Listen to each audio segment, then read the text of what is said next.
আমার মনে হয় আমরা সবাই বেশ দুঃখিত যেখানে বিভিন্ন ধরনের ব্যক্তিগত আক্রমণ আমাদের শুনতে হয়েছে আদালতের মধ্যে। আমরা সবাই এখানে এসেছি প্রথমত নাগরিক হিসেবে, দ্বিতীয়ত এই আদালতের আইনজীবী হিসেবে। আমরা সবাই সংবিধানের প্রতি শ্রদ্ধাশীল, শুধু মৌলিক অধিকারের ক্ষেত্রে না, আপনাদের জন্যও এটা প্রযোজ্য। আমাদের 21 ধারা সংবিধানে যেখানে বলা আছে আমাদের সবার উপরে কর্তব্য রয়েছে যাতে আমাদের সংবিধান ঠিকমতো প্রয়োগ করা হয়, এই দায়িত্ব নিয়ে আমরা এখানে এসেছি, আর কোনো কিছু করার জন্য না। তো আমার মনে হয় আমাদের উপরে যেসব অনেক নোংরা কথা কোর্টের ভেতরে বলা হয়েছে। আরও একটা জিনিস আপনাদেরকে একটু বলতে চাচ্ছি, আজকে শুধু একটি আদালত না, অনেকগুলো আদালত আজকে চলার কথা ছিল।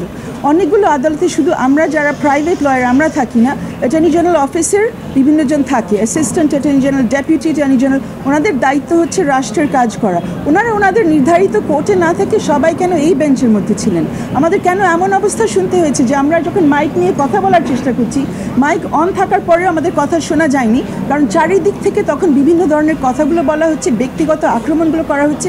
এই পরিবেশ কেন কোর্টের মধ্যে রাখা হবে? যারা এই পরিবেশ তৈরি করছেন ওনারা কোর্টের উপর আস্থা রাখছেন কিনা সেটাই আমাদের প্রশ্ন। আমরা গেছি আমাদের একটি পিটিশন নিয়ে, আমাদের কিছু বক্তব্য রাখার জন্য, সংবিধান হাতে নিয়ে। আমরা আর কিছু করতে এখানে আসি নাই, এটা পরিষ্কার করলাম। আর আপনি যেটা সংখ্যার বিষয়টা বললেন, আপনার প্রথম প্রশ্ন ছিল যে কয়জন এর মধ্যে গুলিবিদ্ধ হয়েছে, কয়জন পুলিশের গুলির মাধ্যমে নিহত হয়েছে এবং সংখ্যা কী। এর মধ্যে আমরা কোনো সংখ্যার বিষয় এখানে নিয়ে আসিনি, একটাই আমরা তুলেছি যে পত্রপত্রিকা থেকে আমরা যে তথ্যটা পেয়েছি পিটিশনটা লেখার সময় সেটা আমাদের সামনে ছিল।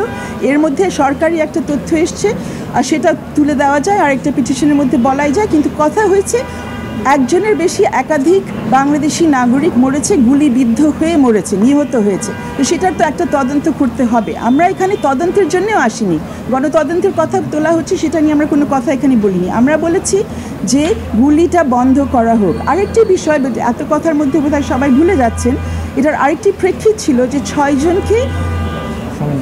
6জন সমন্বয়কারী আন্দোলন। এটা আবারও বলি, আমরা কিন্তু এই আন্দোলনেরও কেউ না, আমরা নাগরিক এবং আইনজীবী। আমরা এসছি সেই দায়িত্ব থেকে যে আমরা দেখছি অন্য 6জন নাগরিক যারা একটি আন্দোলনের সাথে সম্পৃক্ত, বলা হচ্ছে যে তাদেরকে ডিবির হেফাজতে রাখা হচ্ছে। আজকে আমরা শুনলাম যে এর মধ্যে তাদের বাবা মা তাদের সাথে দেখা করতে গেছেন। একই কথা, ওনারা কিন্তু নাবালক না, ওনারা একটি আন্দোলনের নেতৃত্ব দিয়েছেন, সাবালক, অ্যাডাল্ট, সুস্থ মস্তিষ্কের। এই অবস্থায় তাদেরকে কাস্টাডিতে রাখা হয়েছে, এটা অ্যাডমিটেড, কেউ ডিবেট করছে না যে তারা কাস্টাডিতে আছে।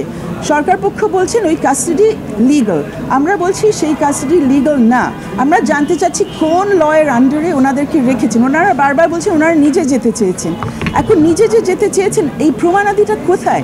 ওনাদেরকে মুখের কথার উপর আমরা ধরে নিব না, ওনারা আমাদেরকে কোনো আদেশ দেখাবেন যে কিসের ভিত্তিতে ওদেরকে ওখানে নেওয়া হয়েছে। তো আমরা শুধু চাচ্ছি যে ওদের থেকে আমরা শুনি। সংবাদ, ফিচার ও অনুষ্ঠানের জন্য ভিজিট করুন সংবাদ প্রকাশের ওয়েবসাইট এবং যুক্ত থাকুন ফেসবুক পেজ ও ইউটিউব চ্যানেলের সঙ্গে।